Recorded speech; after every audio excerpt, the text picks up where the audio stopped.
Hi, it's Jenny. So we're going to take a little tour of my garden today. So I am about to go out the back door. You really can't see anything. I'm turning on the laundry room light switch just so you can see that that one is for the laundry room, that one is for the porch. So if it's nighttime and it's dark, you can turn that one on to be able to see on the porch. I'm going to turn that off and we're going to go outside. And my air conditioner is running, so there's going to be some buzzing in the background. Hopefully it doesn't come out too loud.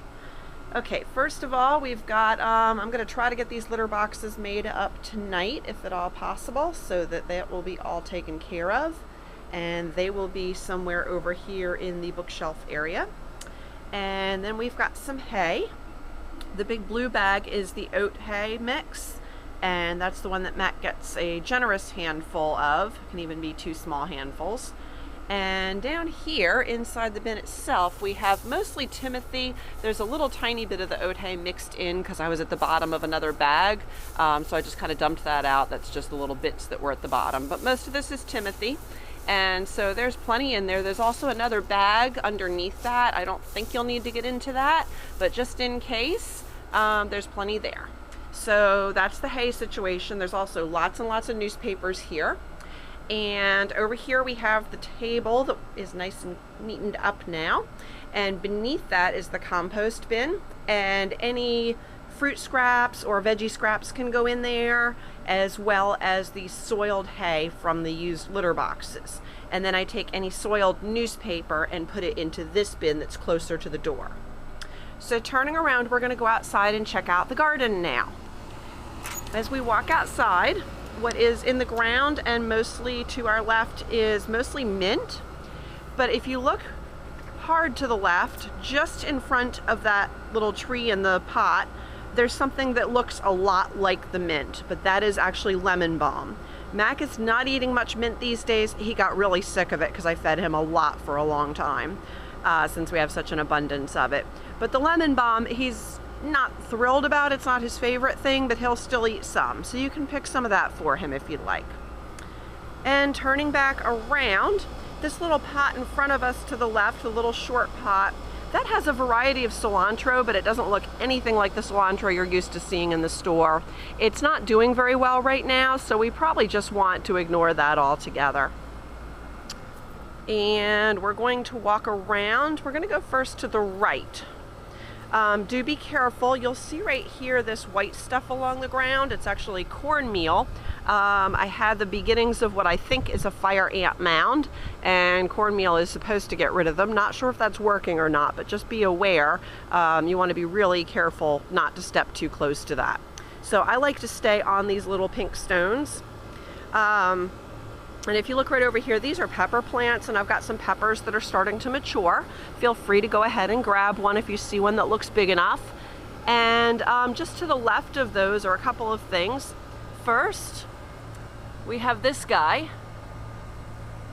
The leaves are mostly green, but with some purple tints to them, and some of the leaves at the very ends are completely purple.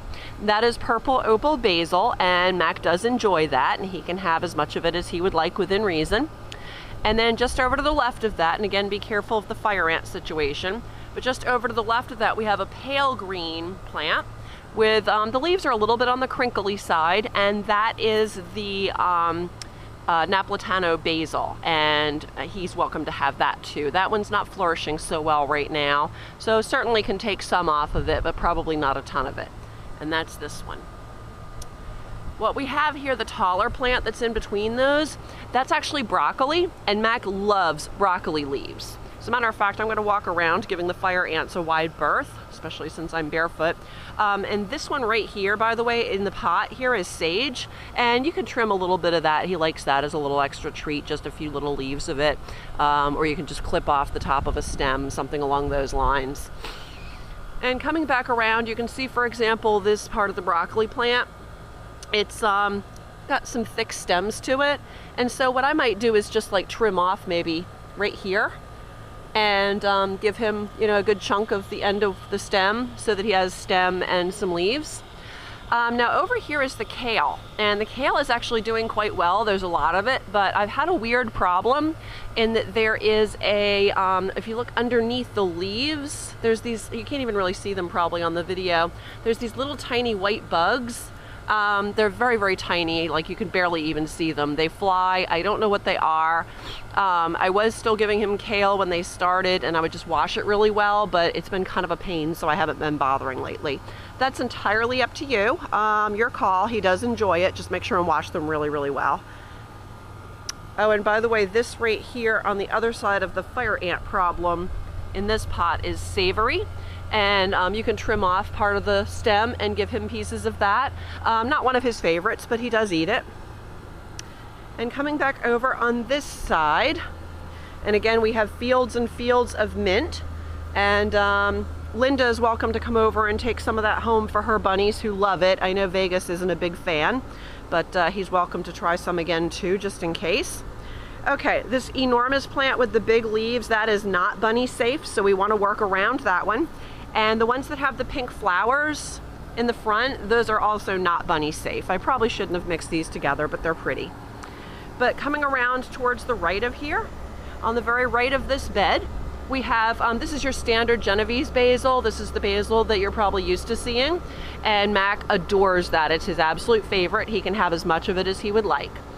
Just to the left of that is another type of basil. The leaves look very different. They're smaller and they're shaped a little differently. And that is called Thai basil. It's very, very abundant right now. And he can have gobs of that. This one that looks very lacy, creating a shadow here. The one that looks very lacy here, this is a type of lavender, and it's not one of his favorites, but he likes it. And he's welcome to have some of that too. You can see it's even shooting out a couple of flowers, but and he can eat the blooms too, so that's all good right there. Just make sure not to get, you can see the difference between those leaves and the leaves of these pink flowering verbenas are not safe for him to eat. Also, if you look a little bit further back behind some of these big leaves in this enormous plant, there's another plant that's kind of getting overtaken by this mullein. Back here, this is stevia, and that's often used to sweeten things, so he could have like a stem or two of that. It's perfectly safe for him. It's, again, not one of his absolute favorites, but he's welcome to have it. Coming back around, I forgot something over here, a couple of things. So we're coming back around over here. This is the walkway, and right over here in this pot is another one that the leaves look very much like mint, and that one is lime balm. You can smell it when you touch the leaves. It smells just like a lime, almost like a lime anyway. But same thing as with the lemon balm. Mac is welcome to have that. It's not at the top of his list. He'll probably eat it last, but he does kind of like it. And then coming back around, so we looked at the pepper plants before, and looking right behind that into the raised bed, these leaves here, the tall stems with the tiny little leaves, those are oregano, and you'll be able to tell if you touch it and smell your fingers. They will smell like oregano. Matt can have as much of that as he wants. He doesn't like it quite as much as the basil, but he likes it just fine. So you can certainly cut as much of that as you want for Mac. Way back behind that is a taller, straight, spiked looking plant, and that is Mexican lavender. And you can also clip some of that if you want to try to climb back there, but it's kind of difficult to get to right now, so you may not want to bother. But he can certainly eat that if you'd like. And I think that concludes our tour of the garden. Just kind of looking around, I don't see anything else that is Mac friendly or anything else that might interest you. So thank you so much for taking care of my baby. And if we do go like all weekend without getting any rain or anything, I'm going to water really well this afternoon. But if it doesn't rain all weekend, maybe if you could give a quick spritz on Saturday evening or Sunday morning, just to get everything good and soaked. And when I say quick spritz, probably more than a quick spritz to get it down deep. The hose is draped right over top of the air conditioning unit. I keep it turned on, so all you have to do is squeeze the nozzle and spray. Very simple.